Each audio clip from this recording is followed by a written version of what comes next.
If you ever feel like this, then you might be interested in this video. I am super familiar with the process of quitting social media, fasting from social media.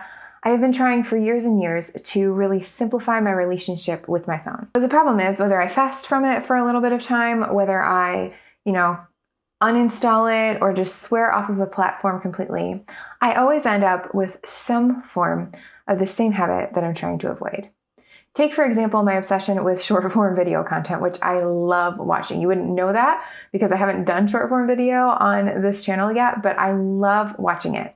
And so it started when I downloaded TikTok, as I'm sure most of you are familiar with. Like, TikTok is the OG, and I enjoyed watching videos on there so much.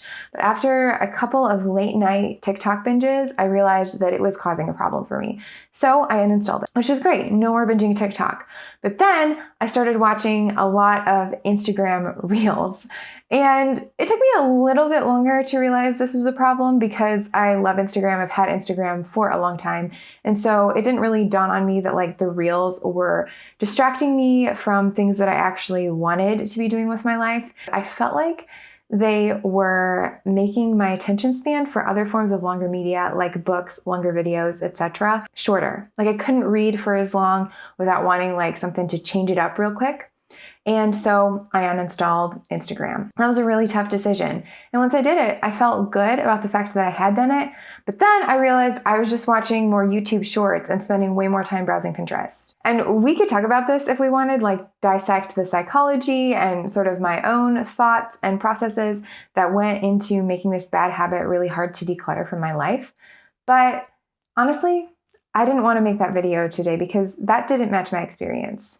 I felt trapped. And I wanted out, and preferably I wanted out as quickly as possible. So I was recently reading Digital Minimalism by Cal Newport, which, by the way, is a great book to read if you are interested in this topic. And in part one of the book, after he explains why these social media platforms and digital technologies are so addictive to us, he recommends a digital detox. Instead of skipping or uninstalling one platform, you unplug from everything that is either a source of entertainment or information online for you during 30 days. Yep, 30 days. And he recommends it as not a permanent solution, but as a way to sort of reorient your relationship with digital media and help you to thoughtfully add in the things that really do help your life and sort of get rid of the rest. So at the time I'm recording this video, my husband and I are 1 week away from the end of our 30-day digital detox. I'm really excited to share those results with you, but I'm going to hold off. And in today's video, I'm just going to tell you about how we set this up for ourselves so that you can use those ideas if you're thinking about doing one yourself. And in case you would like to hear how it went for us and sort of what we learned, what the experience was like, I will put a link to that in the description when that goes live. But in the meantime, you can always subscribe, do me a favor, and make sure that you're the first to be notified when that video comes out. So let's get to what we did to set up our digital detox. The first is that I talked my husband into doing it with me. Now, I did not explain it super well, and he was actually pretty hesitant at first. His relationship with media, I don't think, is probably as problematic as mine is, and so he didn't necessarily see the need for it as strongly as I did. But after talking to me about it, seeing how important it was for me, reading a little bit more of the book himself because we were both kind of reading it at the same time, and also negotiating with me a little bit on the start date because I read it and I was like, we need to start tomorrow, and he was like, whoa, okay, what if we wait a little bit?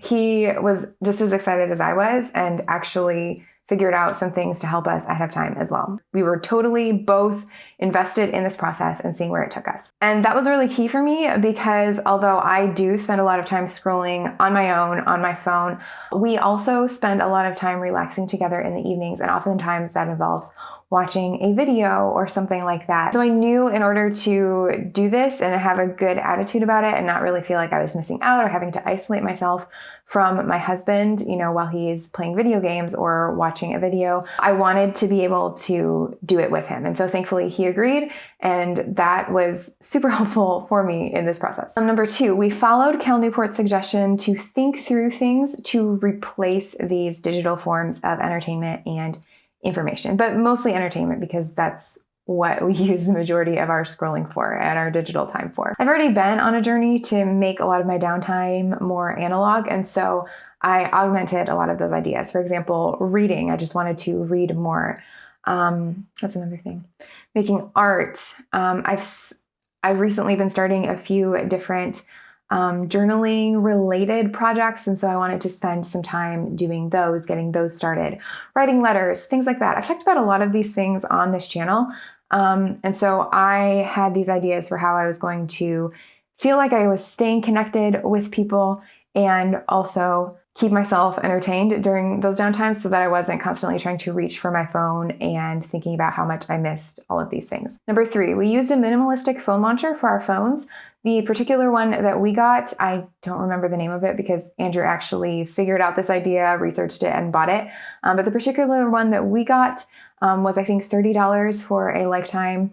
But it has a lot of cool features. It's a really simple interface. You can block apps for a period of time. So for 30 days, which I did during the digital detox, you can hide apps to make them harder to find. So you don't have to block them, but they're just harder to find during, normal life. And you can also make all of your notifications go to a specific notification filter box. And so they're not constantly showing up on your home screen and distracting you from whatever you pulled out your phone to do. And so I will definitely use this launcher after the detox is done, but it was a really big help in actually making this super doable and super easy for me as we were getting ready. And number 4, we outlined our goals. So I think in the week leading up to starting our digital detox, we sat down and my husband took notes on his phone and we talked about what we wanted to get from this digital detox. And I think that was really helpful for me as well, kind of knowing what exactly I wanted my digital detox to look like and thinking about sort of the goals that I had for this time and how that would look in practice. And that way I knew when there was a time where I was thinking should I do this or should I not do that? I had a plan and I could just stick to it. So that was super helpful for me during this time as well. And that's it. If you're interested in hearing how our digital detox went, go ahead and hit that subscribe button or check the description below to see if I have been able to drop the link yet. If you're looking for something to watch in the meantime, I recommend this video where I talk about a different kind of minimalism and my practice for bringing fewer things into my home. And if you've made it this far, thank you so much for watching. Please leave a comment letting me know what you have done in terms of digital detox, social media detox, and how it worked for you. See you in the next video. Bye!